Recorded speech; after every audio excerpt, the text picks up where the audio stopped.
Beñat Rezusta afronta la final con la ilusión y la bisoñez de un principiante. La final suele ser especial, un día yo creo que puede estar nervioso él o también yo.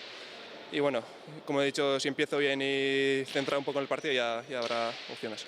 Ibaizabala tiene más horas de vuelo y las vivencias anteriores le han enseñado a actuar en estos casos. La clave de luego de rendir en la cancha también viene de no comerse tanto la cabeza y hacer las horas tranquilamente.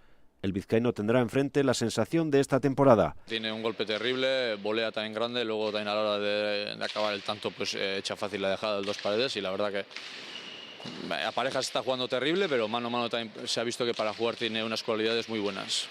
El guipuzcoano llevará preparados el plan A y el plan B.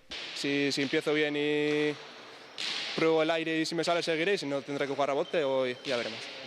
Ibai y Beñat ya tienen un título por parejas y uno de los dos tendrá esta tarde la chapela del manomanista de promoción.